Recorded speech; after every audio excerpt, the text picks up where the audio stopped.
this has been a transcendent year for the Orlando Pride, breaking so many league records.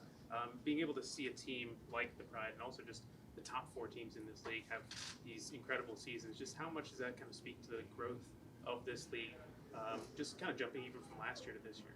Yeah, I think some of the things we focus on are just overall the growth in attendance and fan viewership across all of our clubs. And then looking at the Orlando Pride in particular, seeing how much they've increased their community support, coming out and seeing a game where they had 17,000 people, seeing them be able to go from just missing the playoffs last year to being the number one seed and hosting the opening of the quarterfinal weekend for us is incredible to have witnessed over the last several seasons. To be able to have, not just the growth of the attendance and fan engagement and everything, but also the investment into teams. I mean, we've had the top two women's footballers coming, in transfer fees coming to NWSL this year. What does it kind of speak to just the growth of the league from the player standpoint? Yeah, well, you just spoke with Mark Wilf, who's on our board, and our ownership group is ambitious, and they believe that we should be the best league in the world, and they're making the investments to ensure that that's a reality. And we're attracting the best players in the world, and we know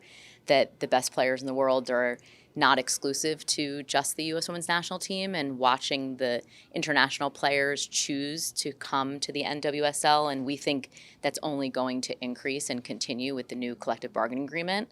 We're really proud of being a leader in how we think about the agency with which players will be able to think about where they play and ensure that we remove all artificial barriers to make sure we have the best players in the world in the National Women's Soccer League. Speaking of that, with the getting rid of the traditional draft, and we had players sign for the first time out of college, what does that do for the parity of the league to maybe give the owners more incentive to put more money behind it and go out and get the best players for their teams?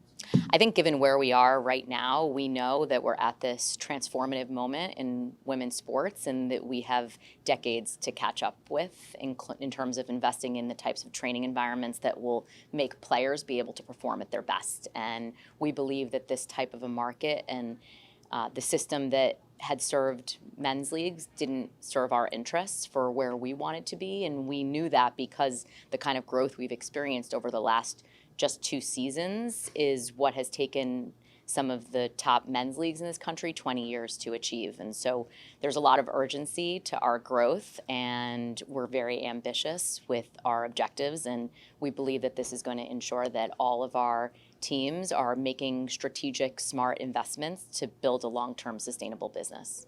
You've been talking a lot about sort of the growth of the league. I know you're adding a Boston club in 2026. I guess what are the conversations like when you talk about further expansion or where you want to see this league go? Well, we're in the process of selling Team 16, which will be the sister club to Boston joining the NWSL in the 2026 season. And the criteria under which we make that decision will be thinking about it through the lens of our most important priorities, which is our ownership and our facilities. We know that the growth we've experienced over the last 2 years really starts with the fact that we've brought in some of the best owners in professional sports and that they have a long-term lens on how they think about this investment and really do make investment decisions as if it is an important community asset. And so we've been fortunate to have a really competitive expansion process and have essentially our pick of different ownership groups and markets. And so we're able to look at it through that lens and also able to look at it through the lens of the facilities and making sure that we have stadiums and purpose-built training facilities that can support the growth of the league. It's one of the reasons that we made the decision to host our championship on November 23rd at CPKC Stadium. We really want to shine a light on that stadium as the first ever purpose-built stadium for women because we don't believe it'll be the last. And a lot of our clubs are working really hard as we speak to try to think about how they can have control of their business and control of their destiny by controlling the place where they play their games. Commissioner, what are you most looking forward to tonight, being here in person? What are you most looking forward to? I've become a huge women's soccer fan. I'm looking forward to watching these teams compete.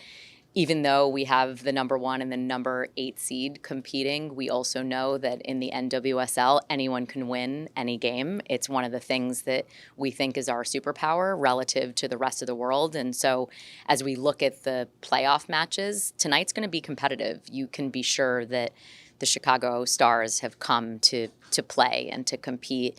And so I think you're going to see a really entertaining and enjoyable game. I'm excited to see fans, lots of fans here, 10,000 fans plus here to enjoy this team and to really be able to feel the growth of the Orlando Pride in their connection to the community here.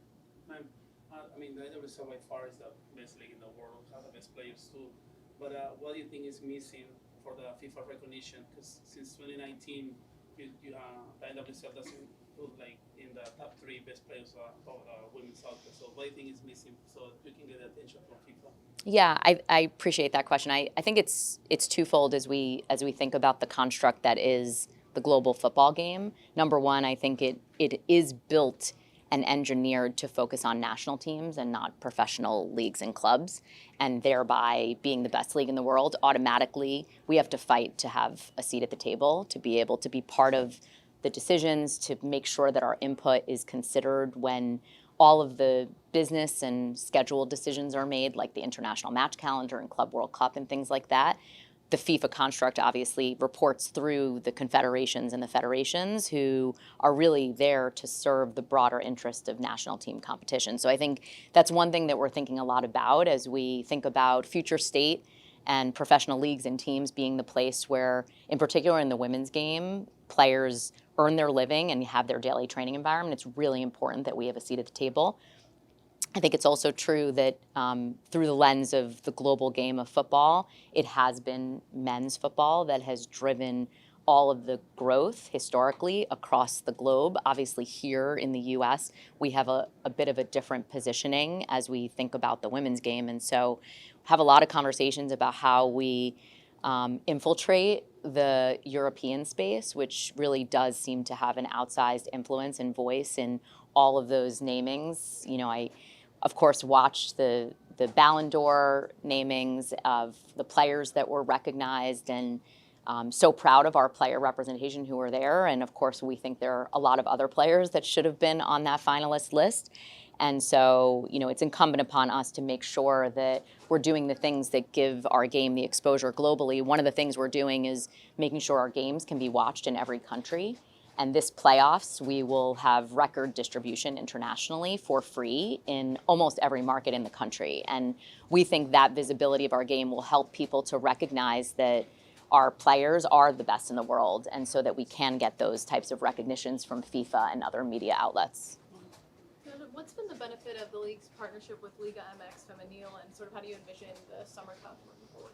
Yeah, you know, I think as we think about, it's sort of related to that question, because as we think about CONCACAF and the two most professionalized leagues in our region, we think it's really important that we work closely with Liga MX Femenil. We have very close working relationship from developing this concept of the Summer Cup, and we're continuing discussions with them about how we can iterate and evolve our partnership to make sure it's serving both of our interests. But there can be no doubt that our partnership is important to both of us, and that we believe by working together we can accomplish some of those objectives of ensuring that both CONCACAF and FIFA understand how important the decisions they make are in the context of the growth of our game.